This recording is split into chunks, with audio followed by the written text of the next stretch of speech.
ओम सभी को नमस्ते। मंत्रोच्चारण। ओम सहनाववतु सहनौ भुनक्तु सह वीर्यं करवावहै तेजस्विनावधीतमस्तु मा विद्विषावहै। ओम शांति शांति शांति।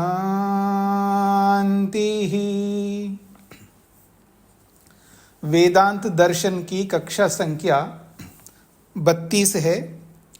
प्रथम अध्याय का दूसरा पाद चल रहा है और 21 सूत्र पूरे किए। प्रसंग है अंतर्यामी को लेकर के।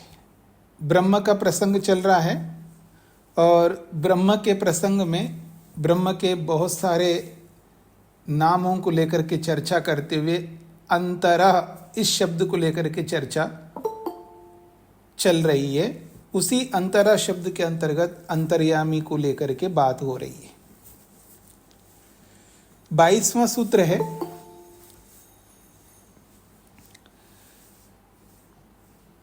विशेषण भेद व्यपदेशाभ्याम च नेतरौ। विशेषण भेद व्यपदेशाभ्याम च नेतरौ। नेतरौ को अलग करेंगे तो न इतरौ ऐसा है। इतरौ से ब्रह्म से भिन्न दो और हैं। इतरौ द्विवचन में है। इतरः इतरौ इतराः। इतरौ द्विवचन में है। तो ब्रह्म से भिन्न दो और वस्तुएं हैं जो एक जीव है और एक प्रकृति है। तो अंतर्यामी ब्रह्म से भिन्न जीव और प्रकृति नहीं हो सकते। यह है न इतरो का अर्थ। क्यों नहीं हो सकते जीव और प्रकृति? इसलिए नहीं हो सकते, दो हेतु दिए। विशेषण भेद व्यपदेशाभ्याम। एक विशेषण ऐसा है उपनिषद के उस प्रसंग में, अंतर्यामी के प्रसंग में ऐसे ऐसे विशेषण दिए हैं। उन विशेषणों से पता लगता है वो विशेषण जीव में और प्रकृति में लागू नहीं हो सकते। और दूसरा हेतु है भेद व्यपदेश। भेद व्यपदेश का मतलब है पृथक होने का वर्णन होने से, अर्थात जीव और प्रकृति से पृथक ब्रह्म का ही वहां वर्णन होने से, पृथक से अलग से भेद का व्यपदेश। व्यपदेश कहते हैं वर्णन। तो भेद का वर्णन होने से भी पता लगता है कि अंतर्यामी ब्रह्म ही है। आइए भाष्य को देखने का प्रयत्न करते हैं। चा का अर्थ है अन्यच्च, और भी दो हेतु हम देना चाहते हैं। ब्रह्म ही अंतर्यामी है। क्या दो हेतु हैं? विशेषण भेद व्यपदेशाभ्याम। विशेषणेन भेद व्यपदेशेन च। एक विशेषण से और एक भेद का वर्णन होने से। इतरौ न परमात्मनो भिन्नौ प्रकृति जीवात्मनो न परमात्मनः भिन्नः। परमात्मनो भिन्नौ, परमात्मा से अलग। कौन? प्रकृति जीवात्मानो। प्रकृति और जीवात्मा ये दोनों नहीं हो सकते। अत्र इस उपनिषद के अंतर्यामी के प्रसंग में क्या विशेषण है? अदृश्यत्वादि गुण प्रकरणे ग्रहीतुम शक्यो। अदृश्यत्वादि जो गुण बताए गए हैं वहां पर, उस अदृश्यत्वादि गुण के प्रकरण में जीव और प्रकृति को न ग्रहीतुम शक्यो, इनको ग्रहण नहीं कर सकते। अर्थात जीव और प्रकृति ऐसी विशेषताओं से युक्त नहीं हो सकते। कीदृशम तर्हि तद विशेषणम। वो किस प्रकार का विशेषण है जी वहां पर? कथम च स भेद व्यपदेश इति। और वो पृथक होने का वर्णन कैसा है? अर्थात पृथक होने का जो वर्णन जो किया है वो किस प्रकार का है और वो विशेषण किस प्रकार का है। दो बातें हैं। तो वर्ण्यते, अब इसका वर्णन करके बताएंगे आपको कि वो विशेषण क्या है वहां पर और वो भेद का वर्णन क्या है। पहले विशेषण को लेकर के समझा रहे हैं। दिव्यो ही अमूर्तः पुरुषः स बाह्य अभ्यंतरो ही अजः अप्राणो ही अमनः शुभ्रो ही अक्षरात् परतः परः। क्या है वो विशेषण? क्या है? दिव्यः, दिव्य ही अमूर्तः पुरुषः। वो कैसा पुरुष है? दिव्य पुरुष है। दिव्य ही पुरुष, वो दिव्य पुरुष है, साधारण पुरुष नहीं, वो दिव्य पुरुष है। क्या है दिव्यता? क्या कहूं आपको, क्या दिव्यता होगी परमात्मा में? कोई सामान्य दिव्यता है? जिधर भी देखो वही दिव्यता है। वो जो नियम आप पढ़ते हो ना, ईश्वर सच्चिदानंद स्वरूप निराकार सर्वशक्तिमान, जो भी आप पढ़ते हैं वो दिव्य स्वरूप है ईश्वर के। तो कहा दिव्य ही पुरुष है, वो दिव्य पुरुष है। और कैसा है वो विशेषण पुरुष में? अमूर्तः, वो मूर्त नहीं है, अमूर्त है। मूर्त स्वरूप और अमूर्त स्वरूप। मूर्त स्वरूप में रूप, रस, गंध, स्पर्श, शब्द, ये जहां गुण होते हैं वो उसको कहते हैं मूर्त। और जहां अमूर्त कहते हैं ये गुण नहीं होते उसमें। मुहूर्त, अमूर्त, मूर्त और अमूर्त। तो मूर्त वो होता है जिसमें रूप, रस, गंध, स्पर्श, शब्द, भार, गुरुत्व, ये सारे गुण उसमें होते हैं, उसको मूर्त कहते हैं। और अमूर्त उसको कहते हैं ये सारे गुण ना हो जिसमें, उसको अमूर्त कहते हैं। मोटी भाषा में आप कह सकते हैं कि आकृति जिसमें होती है उसको मूर्त कहते हैं, और जिसमें आकृति नहीं होती है उसको अमूर्त कहते हैं। ये मोटी भाषा है। स बाह्य आभ्यंतरा, वो इस सृष्टि के अंदर भी है और सृष्टि के बाहर भी है। स बाह्य अभ्यंतरा, सह, वो जो दिव्य पुरुष है, अमूर्त पुरुष है, वो बाह्य अभ्यंतरा, वो बाहर भी है। बाहर का मतलब सृष्टि से बाहर। ये जिस सृष्टि जितना विशाल है, मतलब सृष्टि को आप देखेंगे कितना विशाल संसार है। इस संसार रूपी सृष्टि से बाहर भी है और अभ्यंतरा और सृष्टि के अंदर भी है। और अजह, वो जन्म नहीं लेता है, वो अजन्मा है। और का क्या कहा है? अप्राणः, जैसे हमारे में प्राण है,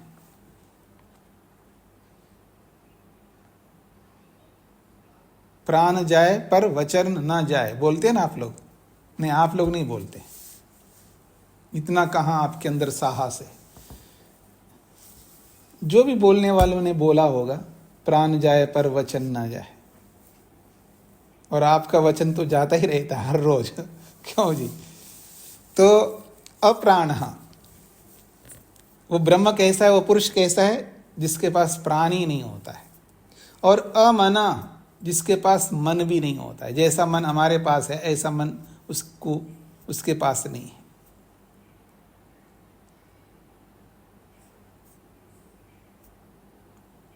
हमारे पास मन है, बिना मन के हम विचार ही नहीं कर सकते। परमात्मा के पास मन की आवश्यकता नहीं है, वो अमन वाला है। ना उसको प्राण की आवश्यकता है, ना उसको मन की आवश्यकता है। और कैसा है? शुभ्र, वो शुभ्र है अर्थात शुद्ध है, पवित्र है, निर्मल है। और अक्षरात् परतः परः, अक्षरात्, अक्षर से यहां पर प्रकृति को ले रहे हैं। अक्षर शब्द पीछे आपने पढ़ा है, अक्षरम, परमात्मा को अक्षर बोला है, और यहां प्रकृति को बोला जा रहा है। अक्षरात् परतः परः, अक्षरात् परतः परतः अक्षरात् पर, परतः अक्षरात्, ये परतः जो है अक्षर का विशेषण है। परतः अपर अक्षरात्, सूक्ष्म प्रकृति से भी परह और सूक्ष्म है, अर्थात सूक्ष्म प्रकृति से भी सूक्ष्म है वो, अर्थात सुसूक्ष्म है।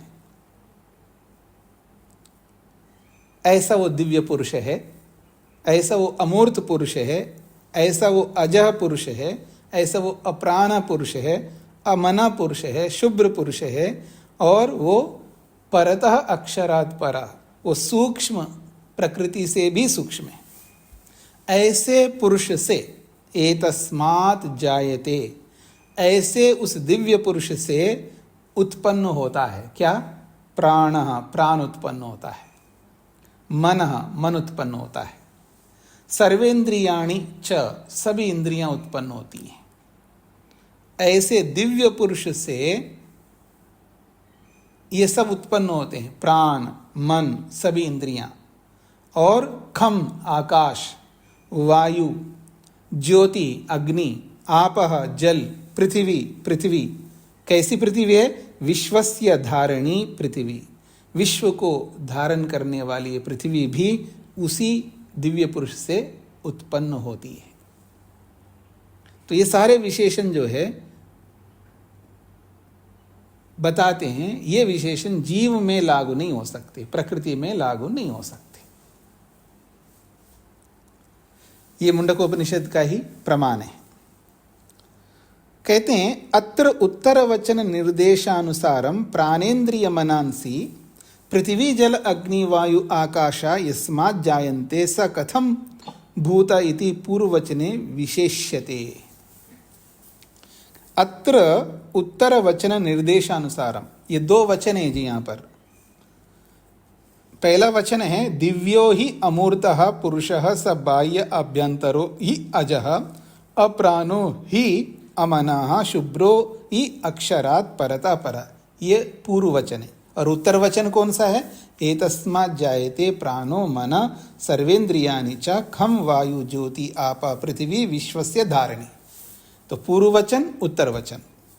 भाष्यकार लिख रहे हैं अत्र उत्तर वचन निर्देशानुसार, इस उत्तर वचन के निर्देश के अनुसार प्राण इंद्रिय मनांसी, प्राण इंद्रियां और मनांसी मन, पृथ्वी जल अग्नि वायु आकाश, ये सब के सब यस्मात् जायन्ते, जिससे ये सब उत्पन्न होते हैं। स कथम भूता, वो किस प्रकार का है जिससे ये सब उत्पन्न होते हैं।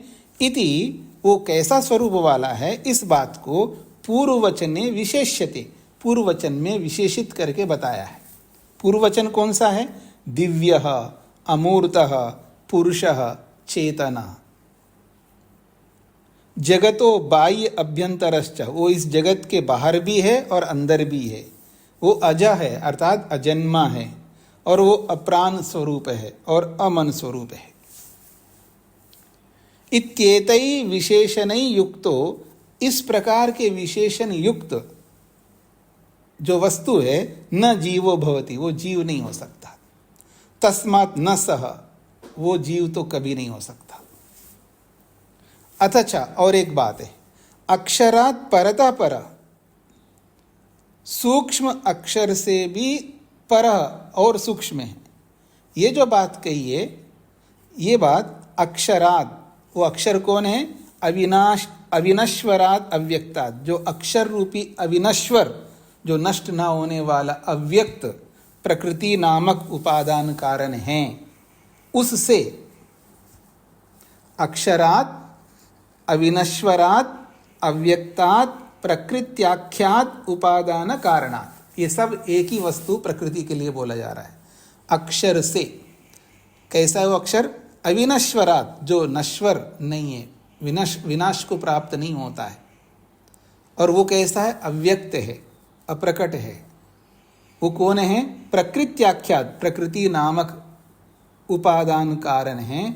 इस उपादान कारण रूपी प्रकृति से परतः परः, वो सूक्ष्म से भी सूक्ष्म है, वो परे से भी परे हैं। स जगदुत्पादक परमात्मा इति भेद निर्देशो विद्यते, वो जगत को उत्पन्न करने वाला परमात्मा है। ये तो इन सब शब्दों के भेद से स्पष्ट रूप से ब्रह्म का निर्देश इस प्रमाण में दिया गया है। तस्मात्, इसीलिए न प्रकृति अपि अदृश्यत्वादि गुणयुक्ता, प्रकृति भी अदृश्यत्वादि गुणों से युक्त नहीं हो सकती। अब अंत में भाष्यकार कहना चाहते हैं अपनी ओर से, अत्र सूत्रे, ये जो सूत्र है 22वां सूत्र, न इतरो, इतरो शब्द आया, न इतरो, तो इतरो जो शब्द आया उसको लेकर के भाष्यकार अपनी ओर से कह रहे हैं, अत्र सूत्रे इतरो, ये जो इतरो कथनेन, इस इतरो शब्द को कहने के कारण से स्पष्टम भवति, ये स्पष्ट होता है कि यत्, कि महर्षि व्यास मते, महर्षि वेदव्यास के मत में, यद्वा, यूं भी कह सकते हैं वेदांत शास्त्र मते, महर्षि वेदव्यास के मत में, या यूं कहिए वेदांत शास्त्र के मंतव्य में त्रैतवाद सिद्धांतो अस्ति, त्रैतवाद रूपी सिद्धांत है, त्रैतवाद रूपी सिद्धांत वेदांत दर्शन का मत है, या यूं कहिए महर्षि वेदव्यास का मत है। आचार्य दृष्टौ, आचार्य वेदव्यास जी की दृष्टि में ब्रह्मणो भिन्नो, ब्रह्म से भिन्न जीव प्रकृति नामकौ अपि द्वौ पदार्थौ स्तः, ब्रह्म से भिन्न जीव और प्रकृति ये दो पदार्थ अलग से हैं, ये आचार्य वेदव्यास की दृष्टि में सिद्ध होता है। परंतु तौ अत्र प्रतिपादित गुणेभ्यो विहीनो, और वो दो पदार्थ, ब्रह्म से जो भिन्न दो पदार्थ प्रकृति और जीव है, वो तौ अत्र, वो दो पदार्थ यहाँ इस उपनिषद के इस प्रसंग में जो प्रतिपादित अर्थात वर्णित जो गुण हैं, इन गुणों से वो विहीनो, विहीन है, अलग है, ये गुण उन दोनों में नहीं है। ये बात कही गई यहां पर। सभी को समझ में आया होगा तो सूत्रार्थ लिखिएगा। 22वां सूत्र, उपनिषद के उपरोक्त कथन में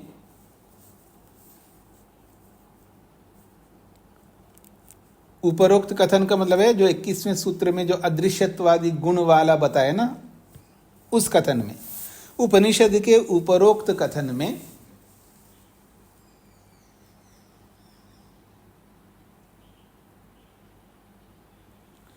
उपनिषद के उपरोक्त कथन में विशेषणों एवं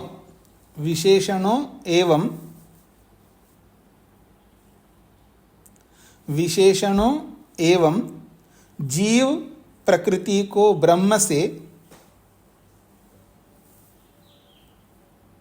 विशेषणों एवं जीव प्रकृति को ब्रह्म से पृथक, जीव प्रकृति को ब्रह्म से पृथक वर्णन करने से,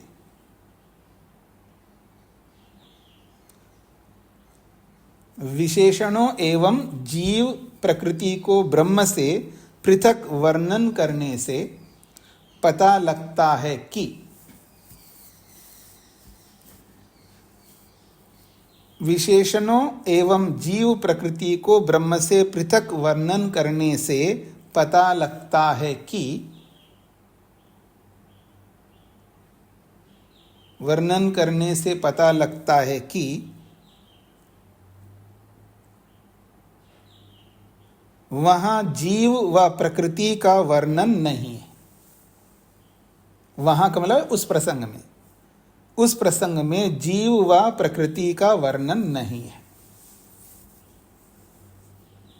वहां जीव व प्रकृति का वर्णन नहीं है। एक बार उपनिषद के उपरोक्त कथन में विशेषणों एवं जीव प्रकृति को ब्रह्म से पृथक वर्णन करने से पता लगता है कि वहां जीव व प्रकृति का वर्णन नहीं है।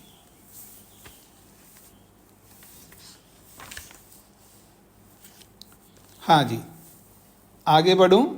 23वां सूत्र,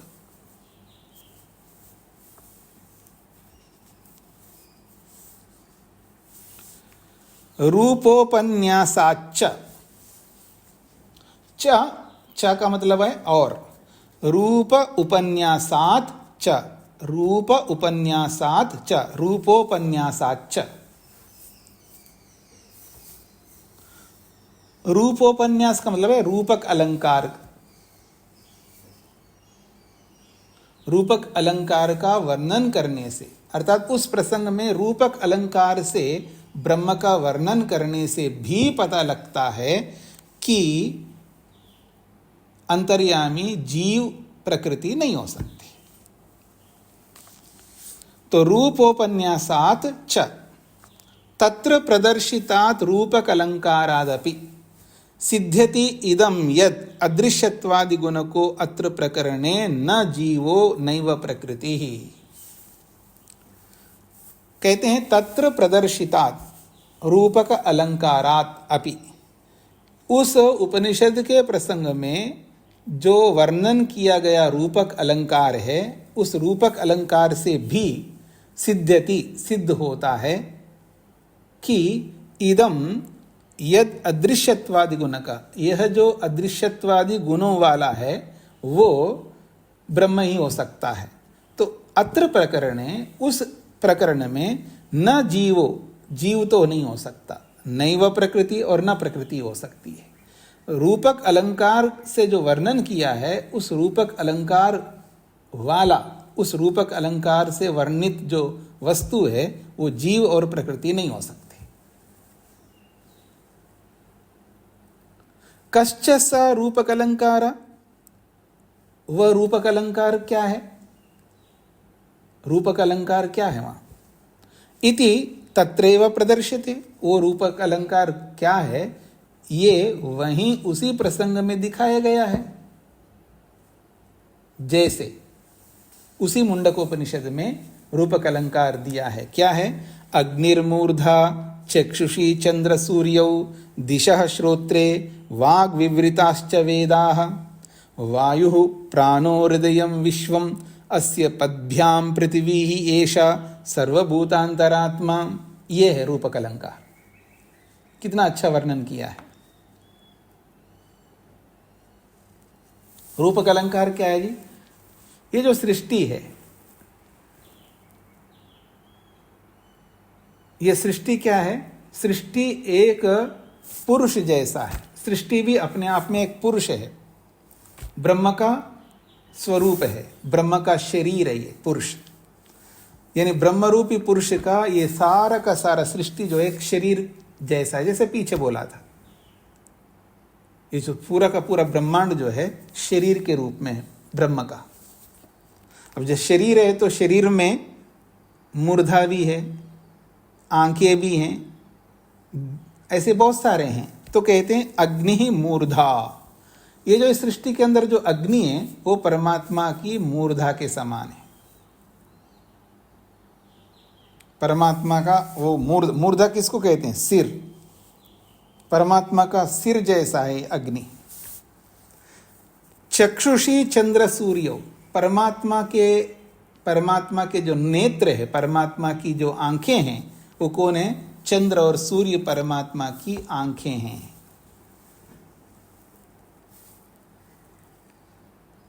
और ये जो ब्रह्मांड में जो दिशाएं हैं ना, दिशाएं, श्रोत्रे, ये दिशाएं जो है परमात्मा के कानों के समान है, श्रोत्र के समान है। और विवृताश्च वेदा, विवृताः वेदा, ये जो वेद हैं वो कैसे हैं? विवृत है, बड़े व्यापक हैं। अनंता वै वेदाः, ब्राह्मण ग्रंथ कहते हैं वेद जो है अनंत हैं। कभी सुना है आपने मेरे मुख से पहले? अनंता वै वेदा, वेद जो है अनंत है। यहाँ वेद शब्द का अर्थ है ज्ञान। ज्ञान अनंत है। वेद मंत्र अनंत नहीं है। वेद मंत्र तो गिनती के हैं, गणना कर सकते 20,000। वेद मंत्र तो अनंत नहीं है। वेद मंत्रों में जो ज्ञान है वो अनंत है। इसलिए वेद शब्द ज्ञान को भी कहते हैं वेद। वेद शब्द जो बनता है ना, आपने वो ऋग्वेद आदि भाष्य भूमिका पढ़ी है? नहीं पढ़ी है तो जरूर पढ़िए। ऋग्वेद आदि भाष्य भूमिका में जब वेद प्रसंग आता है ना, तो वहाँ लिखा है कि वेद शब्द कैसे बनता है। वो आप पढ़ेंगे तो आपको समझ में आएगा। वेद शब्द अनेक धातुओं से बनता है, और उन अनेक धातुओं में एक धातु है विदज्ञाने। विदज्ञानी एक धातु है, तो वेद का अर्थ है ज्ञान। जब अनंतावय वेदा कहते हैं तो उसका अर्थ होता है ज्ञान अनंत है, उसकी कोई सीमा नहीं है।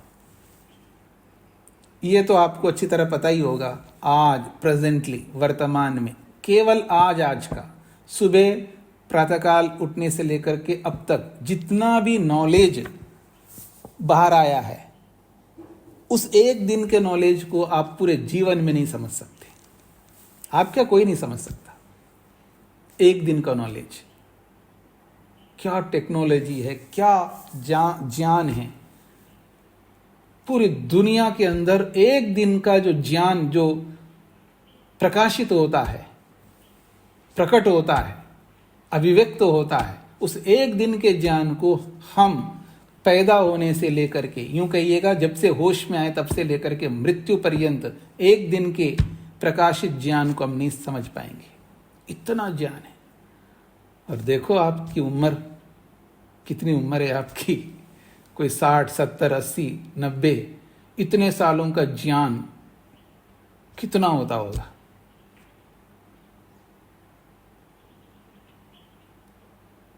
और वर्षों का ज्ञान आप देखिए कितना होता होगा। अनंता वै वेदा, अर्थात ज्ञान अनंत है, उसकी कोई सीमा ही नहीं है। तो विवृता का मतलब है अनंत ज्ञान है। तो विवृता वेदा, जो विस्तृत व्यापक जो वेद है, वेद तो व्यापक क्या होता है? वेद का ज्ञान ही तो व्यापक है। तो इसलिए विवृता वेदा का मतलब है जो व्यापक ज्ञान है वो क्या है? वाणी ही, परमात्मा की वाणी है वो। वाग विवृताश्च वेदा, परमात्मा की जो वाणी है वो विस्तृत व्यापक अनंत वेद है।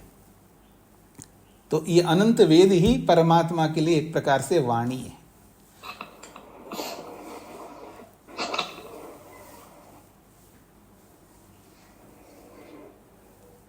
जी, तो कहते हैं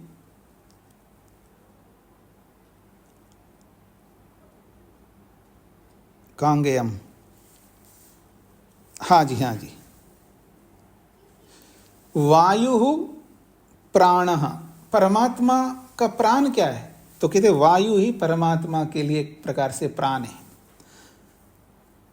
विश्वम हृदयम, पूरा ब्रह्मांड जो है वो परमात्मा का हृदय जैसा है। अस्य परमात्मना, ये परमात्मा सबके साथ, अस्य परमात्मनः अग्नि मूर्धा, अस्य परमात्मना चक्षुषी चंद्र सूर्यौ, ऐसा।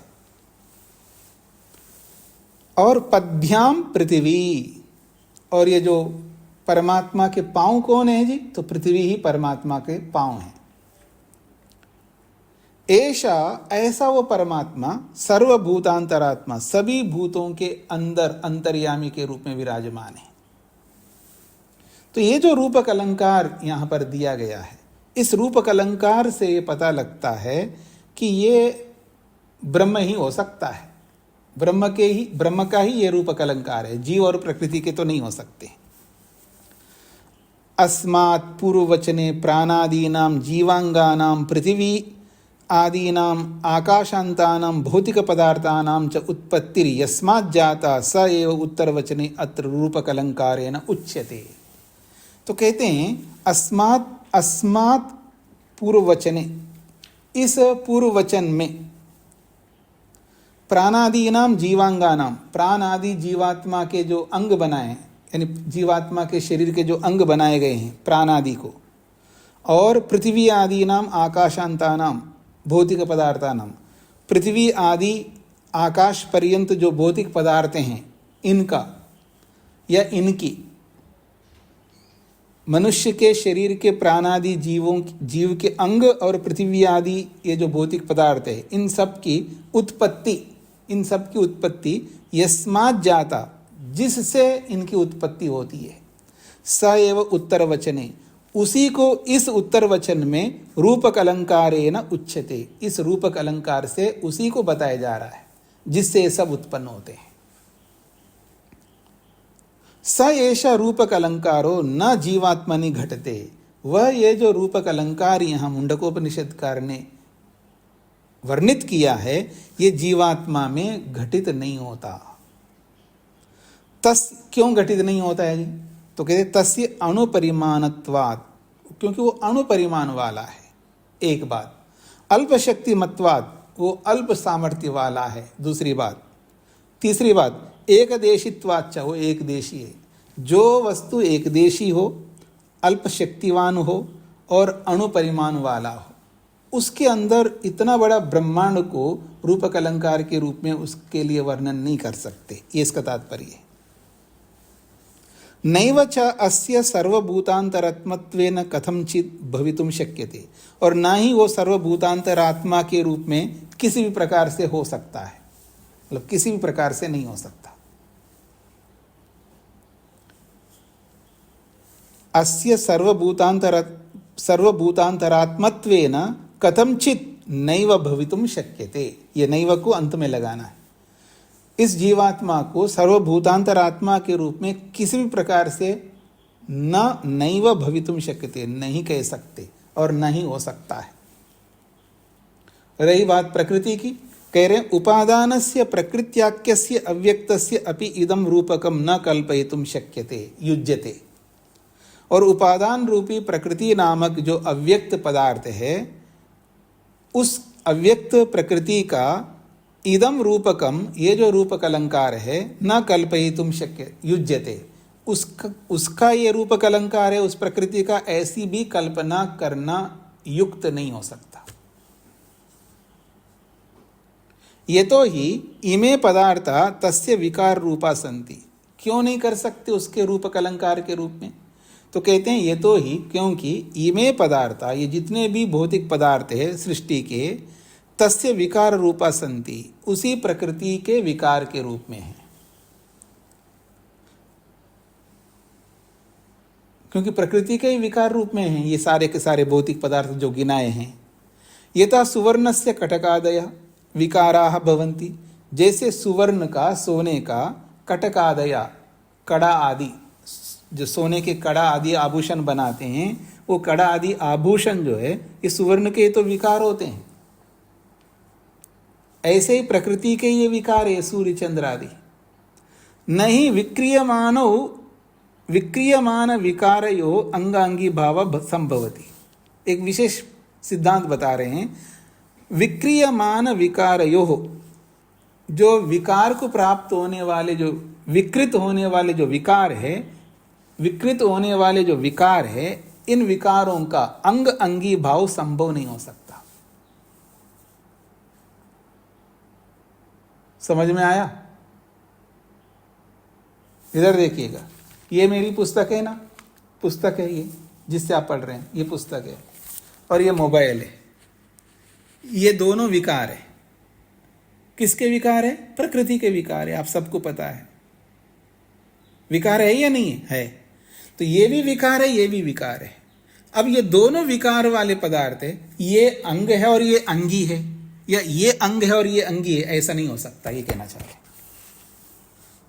जो स्वयं विकार को प्राप्त होने वाले विकार है, वो आपस में अंग अंगी नहीं हो सकते, ये इसका तात्पर्य है।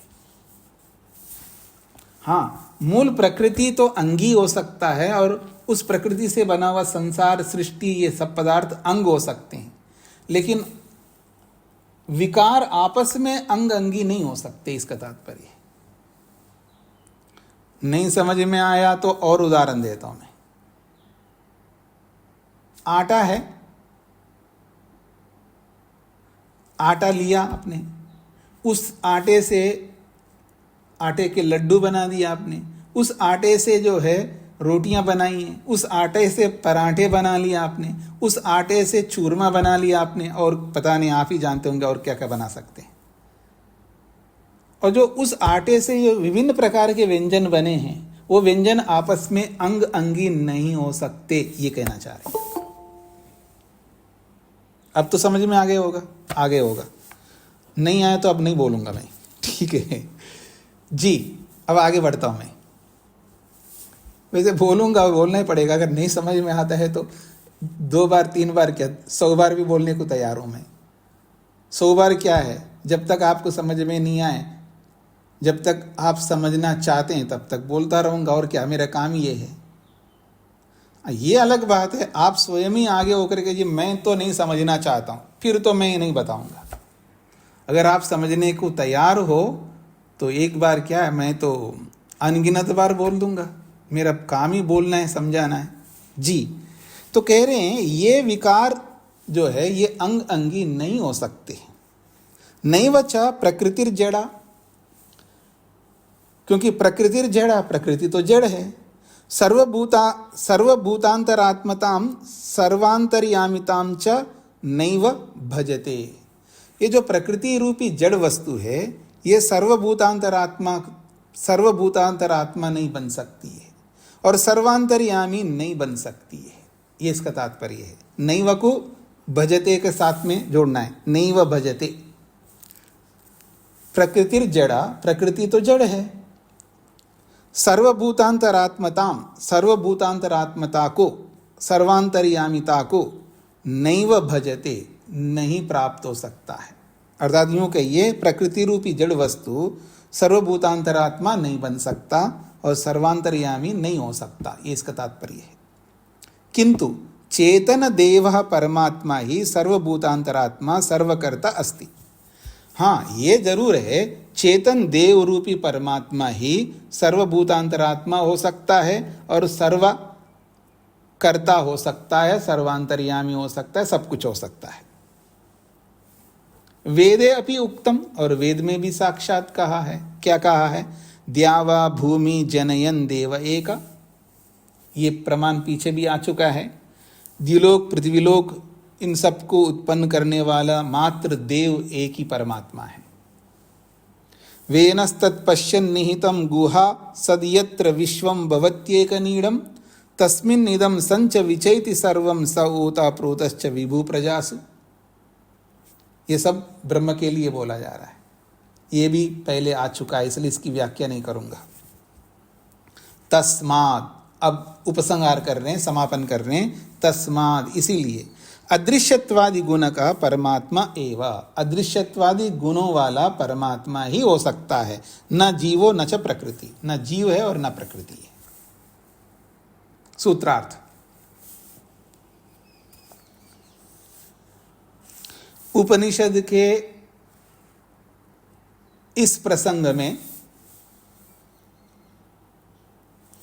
उपनिषद के इस प्रसंग में उपनिषद के इस प्रसंग में ब्रह्म के विराट स्वरूप को लेकर, ब्रह्म के विराट स्वरूप को लेकर, ब्रह्म के विराट स्वरूप को लेकर, ब्रह्म के विराट स्वरूप को लेकर रूपक अलंकार के माध्यम से, रूपक अलंकार के माध्यम से, रूपक अलंकार के माध्यम से वर्णन करने से, रूपक अलंकार के माध्यम से वर्णन करने से, रूपक अलंकार के माध्यम से वर्णन करने से जीव व प्रकृति, जीव व प्रकृति, जीव व प्रकृति अदृश्यत्वादि गुणों वाले नहीं हैं। जीव व प्रकृति अदृश्यत्वादि गुणों वाले नहीं हैं, ऐसा सिद्ध होता है। जीव व प्रकृति अदृश्यत्वादि गुणों वाले नहीं हैं, ऐसा सिद्ध होता है।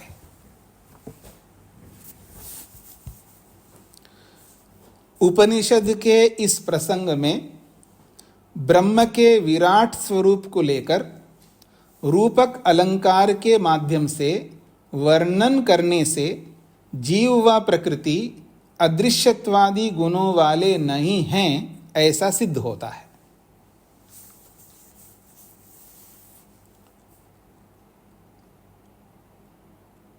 स्पष्ट हो गया जी? आगे बढ़ूं। अब ये अंतर्यामी अंतरा शब्द को लेकर के प्रसंग समाप्त कर दिया जी। अब एक और शब्द आ रहा है ब्रह्म का, वैश्वानरः साधारण शब्द विशेषात्। वैश्वानर शब्द जो है उपनिषद के प्रसंग में यदि वैश्वानर शब्द आ रहा है तो वो ब्रह्मवाची है। वैश्वानर नाम ब्रह्म का ही है। क्यों? साधारण शब्द विशेषात्। कहते हैं साधारण से भिन्न विशेष शब्दों का वहां पर वर्णन होने से। साधारण रूप से वैश्वानर अग्नि को आप कह सकते हैं, जठराग्नि को भी कह सकते हैं, बहुत सारी अग्नियों को आप वैश्वानर कह सकते हैं, वो साधारण वाची है। लेकिन उस साधारण के साथ में एक विशेषण शब्द जब जोड़ दिया जाता है तो वो व्यक्ति विशेष को ही कहेगा। विशेषण जो भी होता है वो व्यक्ति विशेष को कहता है।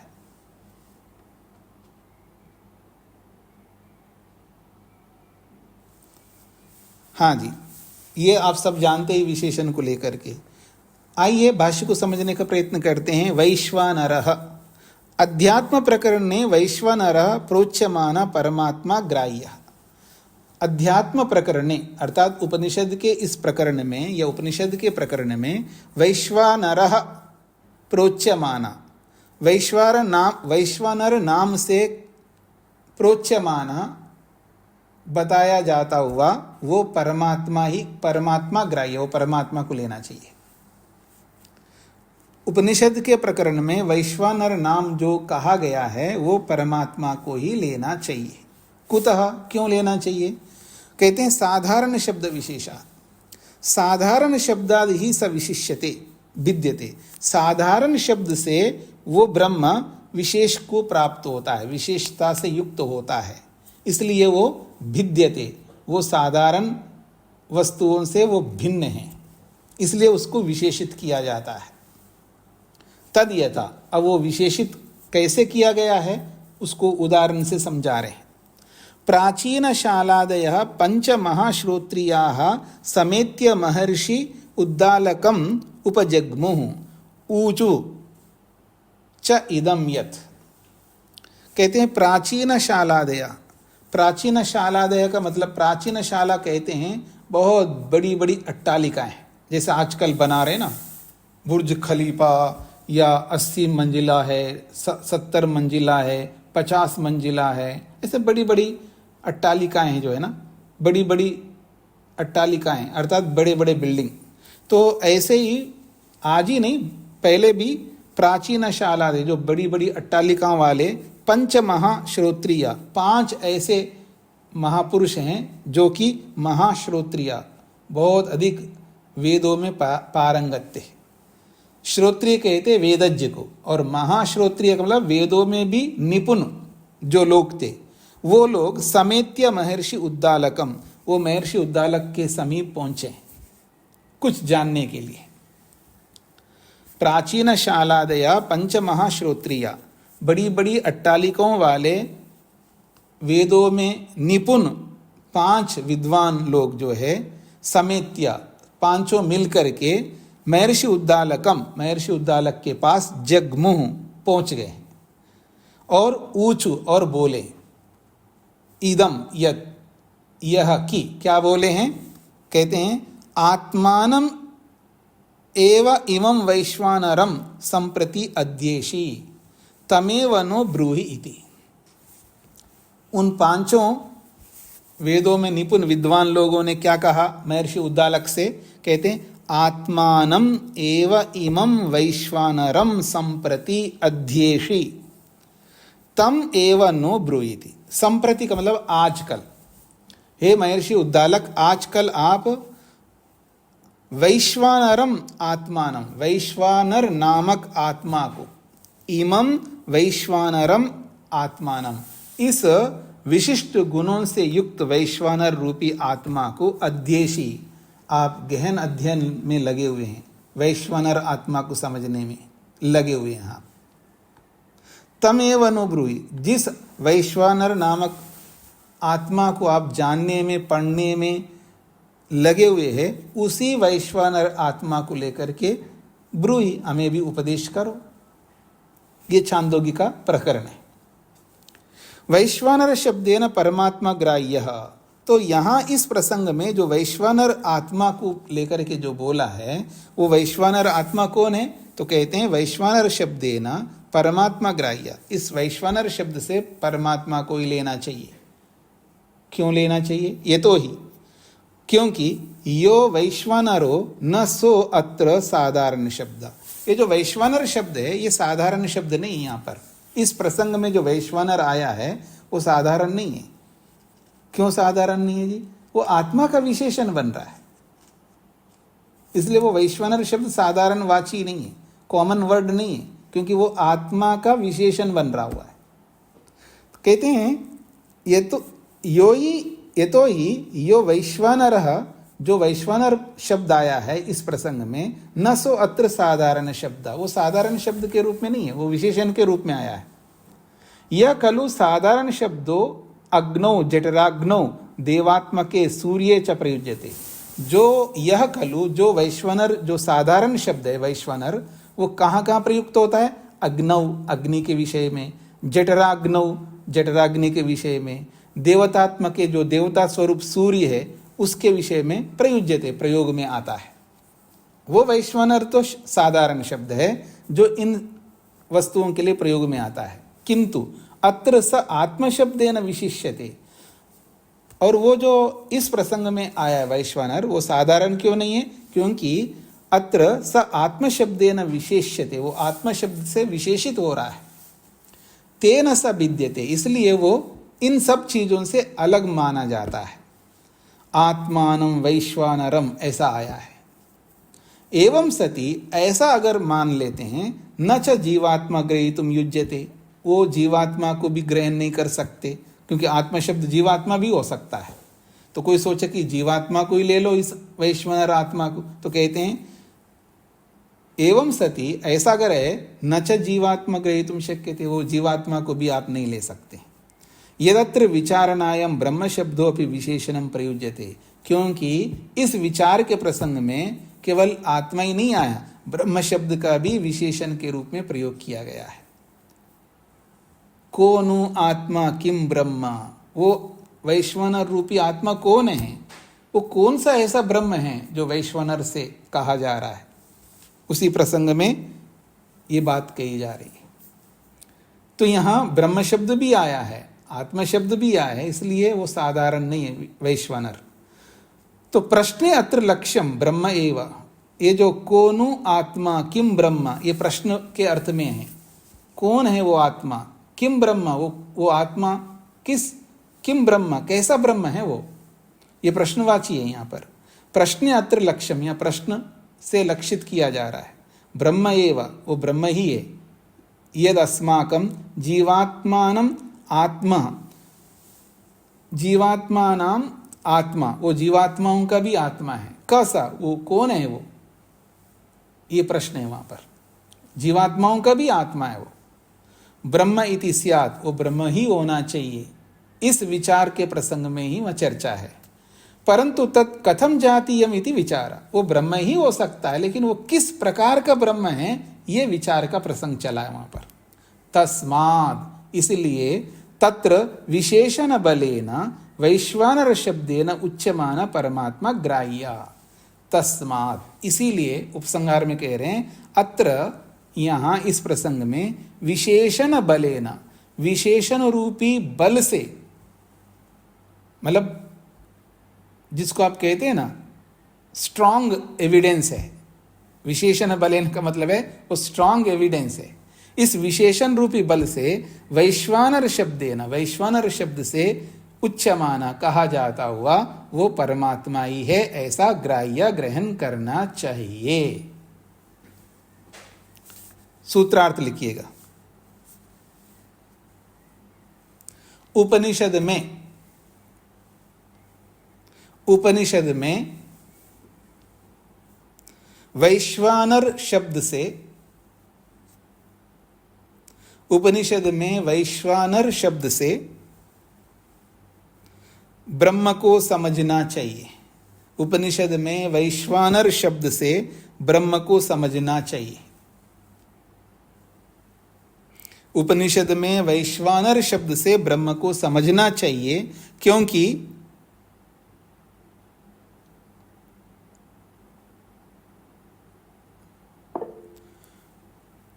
सामान्य शब्द के माध्यम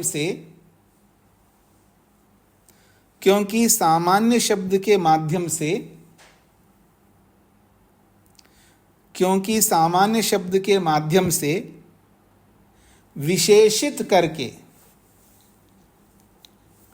सामान्य शब्द के माध्यम से विशेषित करके,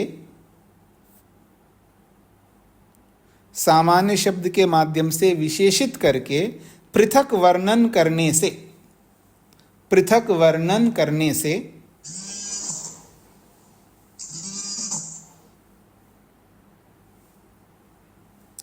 सामान्य शब्द के माध्यम से विशेषित करके पृथक वर्णन करने से पता लगता है वह ब्रह्म है।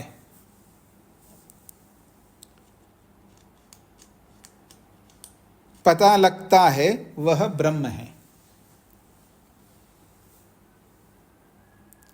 उपनिषद में वैश्वानर शब्द से ब्रह्म को समझना चाहिए, क्योंकि सामान्य शब्द के माध्यम से विशेषित करके पृथक वर्णन करने से पता लगता है वह ब्रह्म है।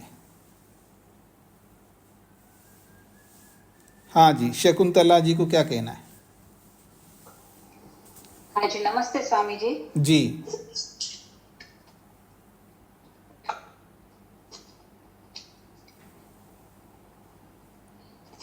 यहाँ ये जो तमेव नो ब्रूहीति, हाँ जी बोलिए। हाँ, तो तमेव नो ब्रूहीति, इसमें नो का क्या अर्थ? नह ऐसा होगा? हाँ जी, नह को ही संधि के कारण से नो बन गया। नह का मतलब है हमें। हमें। ये जो 5 विद्वान है ना, वो लोग कह रहे हैं नह हमें तमेव, उसी ब्रह्म को, उसी वैश्वानर रूपी आत्मा को का उपदेश करो, ब्रूही उपदेश करो। जी। और यहाँ जो बाद में है कोनो आत्मा किम ब्रह्म, तो यहाँ कैसे अर्थ होगा इसका? किम ब्रह्म, कोनो आत्मा, क्योंकि आत्मा पुल्लिंग में इसलिए कहा आया है और ब्रह्म नपुंसक लिंग में है इसलिए किम आया है। अच्छा। जैसे वह कौन है, अगर मान लीजिए मैं किसी पुरुष को देखूं, सह कह अस्ति, सह कह अस्ति, वह कौन है। अगर वो कोई स्त्री है तो सा का अस्ति ऐसा बोलूंगा। सा का अस्ति, सह कह अस्ति। और कोई वस्तु है, कोई भी वस्तु, तद किम अस्ति ऐसा कहूंगा। अच्छा, तो क्या अर्थ हुआ इसका? कौन आत्मा किम ब्रह्म, वह आत्मा कौन है, वह ब्रह्म कौन है? अच्छा, 2 प्रश्न है, वह आत्मा कौन है और वह ब्रह्म नहीं, प्रश्न तो आपातः दो लग रहे हैं, लेकिन वह आत्मा रूपी ब्रह्म कौन है? जी जी, ठीक। जी जी, तेज नारायण जी। जी स्वामी जी, ये जो पंच महास्तोत्रिया के साथ में प्राचीन सालादया लिखा है, तो इसका कोई संबंध स्पष्ट नहीं होता। पंच स्तोत्रिया ही पर्याप्त था, उस प्राचीन सालादया का औचित्य क्या है यहाँ पर इस संबोधन और या विशेषण प्रस्तुत करने का? वहां प्रसंग में आप पढ़ेंगे ना, उनके पास बड़ी बड़ी अट्टालिकाएं हैं। आप मूल प्रसंग में पढ़ेंगे ना, उस मूल सारे प्रसंग नहीं दिए इन्होंने, पर वहां जब प्रसंग आया ना, वो महाश्रोती जो है उनके पास बड़ी बड़ी अट्टालिकाएं हैं, वहां लिखा हुआ है। उपनिषद में आप देखेंगे तो उन महा अट्टालिकाओं के लिए बड़ी बड़े मकानों वालों को प्राचीन शालादया कहा है। ठीक है जी। उस मूल प्रसंग में आप देखेंगे ना तो आपको पता लगेगा बड़ी बड़ी अट्टालिकाओं वाले ये 5 महानुभाव विद्वान हैं जी। भानु जी को क्या कहना है? नमस्ते स्वामी जी। जी जी स्वामी, अपने 23वें सूत्र में जो आदृश्यवादी गुण को लेके जो ब्रह्म का वर्णन किया है जी, तो जीव भी तो आदृश्य गुणों से भी तो अपन जीवात्मा को तो ले सकते हैं। तो एक चीज को लेकर के जीवात्मा को थोड़ा लेंगे, उसमें बहुत सारे और गुण बताए ना, उन सबको लेकर के देखो। जी स्वामी जी। हाँ, बाकी के पूरे गुण तो आएंगे नहीं, सिर्फ एक ही इसके वजह से। जी जी, वो भी आत्मा ये भी आत्मा, दोनों चेतन है, इतने मात्र से नहीं लेंगे, वो सारे गुण घटित होना चाहिए। हाँ जी, राजकुमारी जी को क्या कहना है? पूज्याचार्य जी, स्वामी जी नमस्ते। ये तो 22वें सूत्र के पेज पे सबसे नीचे वाली लाइन है, उपादान कारण का, इसका जरा उपादान कारण तो समझ नहीं आया। कहाँ पर? सूत्र नंबर 22 सबसे नीचे वाली लाइन। तो उपादान कारण का मतलब है जो प्रकृति, जो जगत का उपादान कारण बनता है ना, ये प्रकृति का विशेषण है। उपादान कारण रूपी जो प्रकृति है, उस उपादान रूपी प्रकृति से भी परे है वो परमात्मा। अच्छा, निमित्त कारण तो ईश्वर, वही उपादान कारण प्रकृति मतलब। हाँ जी, प्रकृति का ही विशेषण है उपादान कारण। प्रकृति कैसी है, उपादान कारण है, ऐसा। हाँ। धन्यवाद स्वामी जी। निर्मला जी। नमस्ते स्वामी जी। जी, ये 22वें सूत्र में जो है अजन्मा अप्राण को प्राण है तो अमना क्या है? अमना नहीं, वो संधि, आप संस्कृत पढ़ रहे हो नहीं पढ़ रहे हो? हाँ जी, पढ़ रहे हैं। तो पढ़, तो ही और अमना, ही को अलग कर दो और अकार को माँ के साथ जोड़ दो, अमना, मनः, मना और अमना। तो ही को, हाँ, तो बिना मन वाला। जी जी, धन्यवाद। और किसी कोई प्रश्न है तो आज इतना ही रखते हैं जी। प्रसंग पूरा हो गया। प्रसंग तो पूरा नहीं हुआ, वैश्वानर अभी प्रारंभ हुआ है, नया नाम आया है, तो आगे और समझने का प्रयत्न करते हैं ये वैश्वानर के विषय में। पर आप लोग आवृत्ति करते हुए आइएगा। और मैंने पीछे भी अनेक बार बोला है और बोलता हूँ, उपनिषद को भी साथ साथ देखें। जो भी प्रसंग आ रहा है उपनिषद का, तो उपनिषद को खोल करके उसके प्रसंग को पूर्व ऊपर आगे पीछे देखेंगे तो आपको पूरा वो प्रसंग सामने रहेगा, तो आपको समझने में बहुत आसानी होगी। गायत्री जी को क्या कहना है?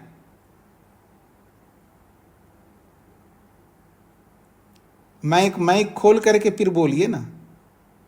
नमस्ते स्वामी जी। जी, स्वामी जी 23वें सूत्र में जो ये निश्चय यजुर्वेद का मंत्र आया, इसकी हिंदी ना बताइए आपने? हाँ, इसलिए नहीं बताया क्योंकि पीछे अनेक बार आया था। माता जी आवृत्ति किया करो ना, पीछे ये तीसरी बार आया है मेरी जानकारी में। तो जब पहली बार आया तो विस्तार से बताया था, दूसरी बार आया तो संक्षेप से बताया, और तीसरी बार आया तो बिल्कुल नहीं बताया। पहले पाद में आया था ये। हाँ, जहाँ भी आया वहां का खोल करके समझ लेना वहां पर। ठीक है स्वामी जी, जी जी। धन्यवाद। ओम शांति शांति शांति।